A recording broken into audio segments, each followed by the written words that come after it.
And I don't think it's because it's cash out or anything else along those lines. I think it's just that they've been taking a licking, especially in bankruptcy, because, you know, when this all started, everyone jumped into Chapter 13s to strip off their seconds. Exactly. And so they're just getting killed. So they're trying to make as much money as they can.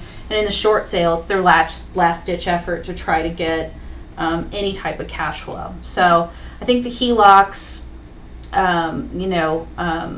they're more difficult to negotiate with as a second, as opposed to a true second deed of trust like in an 80-20, because they're in different risk pools. Most of the time the HELOCs are still owned by the bank who issued the line of credit, whereas a second deed of trust that's been swapped and traded on the market, they've probably only paid 30 or 40 cents on the dollar for the value of that second anyway. So it's not as big of a substantial loss, and again, insurance on the pool for the losses. So, and again, hate to sound like a broken record, but if you've got a true hardship and you've got everything to prove it, right. HELOCs are working with you because they know the ultimate outcome is going to be, if you end up in a foreclosure, what are you going to do? You're going to end up going and filing bankruptcy, and they're going to see nothing. So they'd rather see something. Right. So you got to try. You just got to keep trying until you get them to see things your way. Right. So hopefully that answered the questions we have so far. If you guys have any more, please keep listing them. We'll keep answering them as best we can. The other thing is, in a bankruptcy context, I know a lot of people will try to get a short sale done. We've got a trustee sale date coming. Haven't been able to get the approvals done, et cetera, et cetera. And it's usually when there's a first and a second. That's when this always happens, is the second says, I want 50 cents more. And the first says, no, not another dollar. And they go back and forth, back and forth, back and forth, back and forth. And all of a sudden the bankruptcy attorney goes, trustee sale's tomorrow, so you need to come in and sign your bankruptcy paperwork. We gotta get it filed. A lot of homeowners would still like to do a short sale. Now, there's a lot of different opinions on that from a legal perspective on why you should or you shouldn't do a short sale after you've filed for bankruptcy. So I'm going to run through the legal part of it, and then if you wouldn't mind addressing how difficult it is for you post-bankruptcy to get a short sale done. With regards to most people that have filed bankruptcy, if they want to, first of all, have their name taken off as the landowner, simply surrendering it in bankruptcy doesn't accomplish that. Until the bank takes back the deed of trust and takes back the property and title, it still belongs to you. So even though you don't want it, you're stuck with it until the bank takes it back. So for some people, they're either because of job purposes or anything else like that, they want to move. And they don't want to just live in the property infinitely without making payments. They really are ready to move on. So in that context, then a short sale could help them get out of that situation because they're transferring the title to whoever the new purchaser, buyer is going to be. And for the seller, the reason a lot of bankruptcy attorneys tell their clients do not do a short sale after you file for bankruptcy is that the bankruptcy discharges all of your personal liability with regards to that debt. Let the bank take it back in foreclosure. That will change the title back. But you're not making any warranties on the property. And, after a bankruptcy and where you're disposing of that property, if you then get into a real estate transaction, you have all the same liability that you would in a normal real estate transaction with regards to proper disclosures and warranties and everything along those lines. So a lot of bankruptcy attorneys have, for years and years and years and years, prior to the collapse, have told people, just let the bank do the foreclosure. That's the best thing to do. That's the best way to transfer the title back.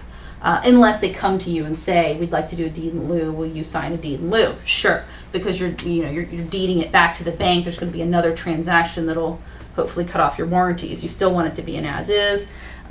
So that's the what's out there. That being said, with the collapse of the market and pretty much every property being sold as is, I have not seen any real litigation over short sales with regards to inadequate disclosures and proper disclosures, all the things that 5 years ago is what real estate litigation attorneys are doing. Right. Instead of negotiating short sales, we're litigating bad deals or improper disclosures. But I think there's it's still, you need to understand that you are entering into a legal transaction that exposes you to liability that you don't have to, but there are some reasons for why somebody may want to go ahead and do the short sale. The biggest thing though is you still have to have the permission of the trustee if the bankruptcy Right. case is still open, or you need to get everybody to hang out and wait until the discharge order comes through, allowing you to move forward. So from your perspective, what has happened with regards to trying to get a short sale done after a bankruptcy is filed? I think it's a difference of generations. I think the older generation wants to see that house get sold. They don't want to say that they were foreclosed on. Right. So they will take that liability even though they've entered into the bankruptcy and they've signed everything, but because they want to go to sleep at night knowing they did the right thing. Right. And have attempted to sell the house. Right. And not be foreclosed on. It's a generation gap. The younger generation figures, okay, let it go, let it happen, let the process be done.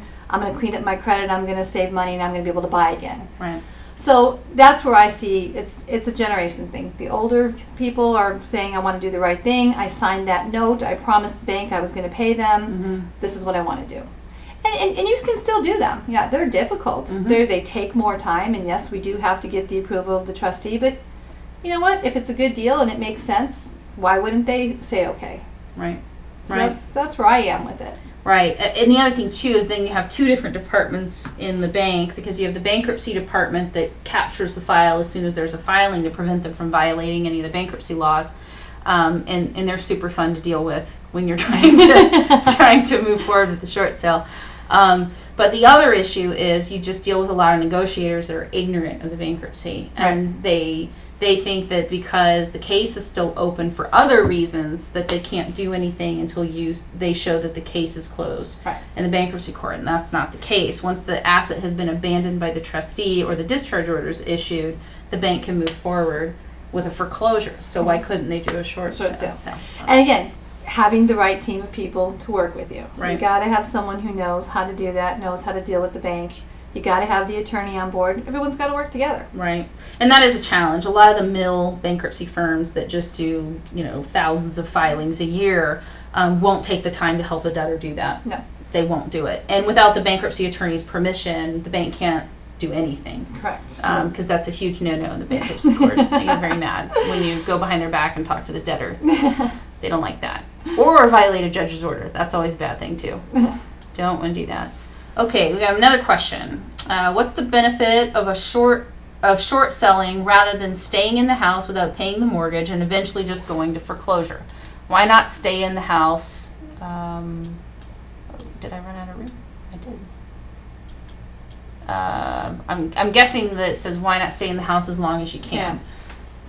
I'll let you answer first, and then I'll throw my 2 cents in.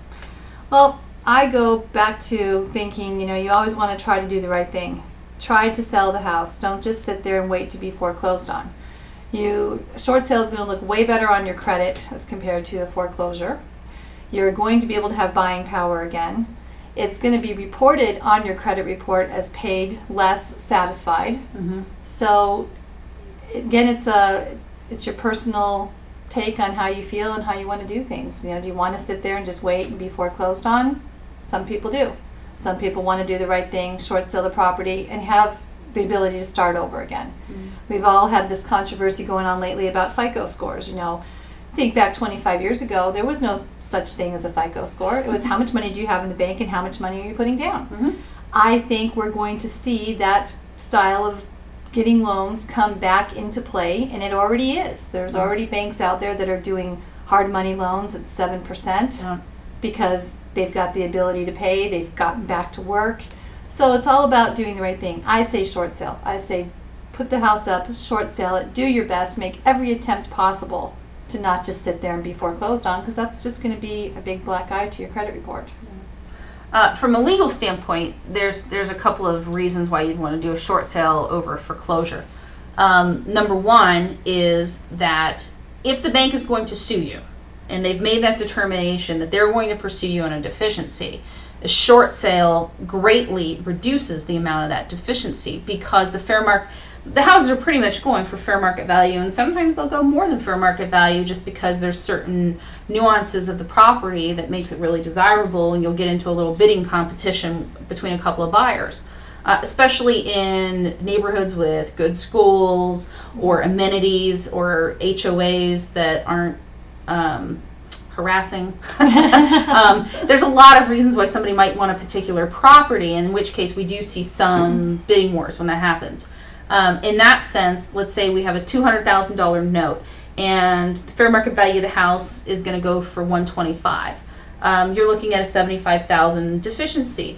Chances are that there's probably some insurance.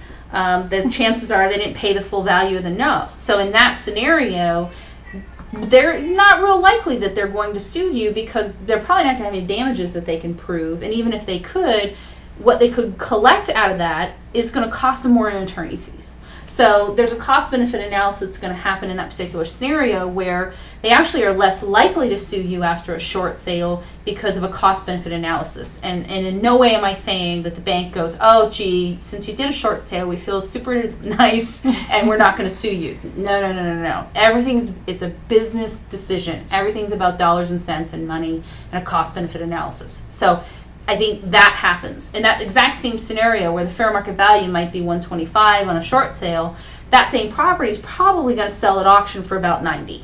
In which case you can tack on another $35,000 to your deficiency. Now, instead of maybe being able to go after $5,000 or $10,000, now they're looking at $45,000, $50,000. Oh, that's maybe we'll do that. We'll do it. So I think there is an incentive to do a short sale when you make that analysis of, if I'm going to get sued, I want to be sued for the least amount of money possible in a deficient. And this is assuming that you're not eligible for bankruptcy, or you would have to do a Chapter 13, and for whatever reasons you don't want to do a 13. But in a context that you're not eligible to just wipe out all your debt in a bankruptcy, you're doing a cost-benefit analysis yourself, which is, if I'm going to get sued and get a judgment and garnish on my wages, do I want it to be for $10,000 or the big whopper? So that's the part of it legally. The second part of it is kind of what Joni was talking about, is for credit score purposes. The biggest impact to your credit score is missing the payments. However, loanworthiness has to do with how you dispose of the asset. And so, I don't really get into the semantics of how many points each of these different things are, because it's going to take you a year or two to get loan worthy again. So whether you lose 100 points, 150, or 200 points, the same stuff is going to rehabilitate that credit score back up to what it needs to be to get a loan in the future. The big change that I see from loan officers that I've talked to is that when they see that it was settled, paid less than the full amount, and you've got money in the bank and you have a job and your credit score has recovered, you're not going to be a risk. So you're probably not going to have to pay, you have to pay points, but not too great of points. And you're going to be loan worthy again a lot faster for FHA, VA, and some of these other programs. Till recently, if you had a foreclosure, you couldn't get a loan for 5 years. I mean, that was pretty standard in the industry. Yeah. Now, they're relaxing them in certain different types of loans. But within a short sale, like Joni said, you can get them a day after closing if you meet all those requirements. For the more traditional loans that are out there, you're looking at 2 to 3 years after a short sale. So as far as being loan worthy, there's a huge difference between a short sale and a foreclosure. And similarly, and actually people don't realize this, but outside of a bankruptcy, FHA and VA will loan to you within 2 years. So, a foreclosure really is the worst thing that you can do with regards to becoming loan worthy again in the future.